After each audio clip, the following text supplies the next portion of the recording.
এত সাংবাদিক, এত ক্যামেরা, সবই টাইগার ক্যাপ্টেন শান্তর জন্য। ক্রিকেটে বাংলাদেশের প্রেস কনফারেন্স মানেই সাংবাদিকের ভিড়।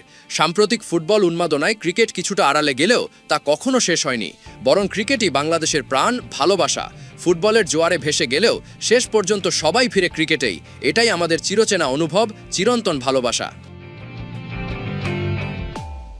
তবে এই দৃশ্য হুট করে বদলে যায়নি।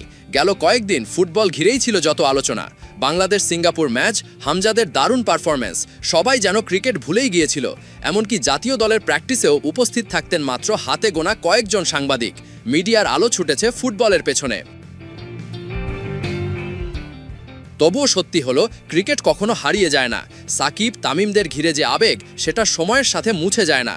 শান্ত খারাপ খেললেও সমর্থকরা ফিরে আসেন, আবার টিভি স্ক্রিনে চোখ রাখেন, কারণ এই ক্রিকেটই তো আমাদের পরিচয়, আবেগ আর গর্ব। ফুটবল হোক বা ক্রিকেট, দুটোই তো বাংলাদেশের, আমাদের স্বপ্ন, আমাদের সম্ভাবনা। তাই প্রয়োজন একে অপরকে জায়গা দেওয়া। দিন শেষে ক্রীড়াঙ্গন এগিয়ে যাক, দেশের নাম উজ্জ্বল হোক আন্তর্জাতিক মঞ্চে, এটাই প্রত্যাশা কোটি ক্রীড়াপ্রেমীদের।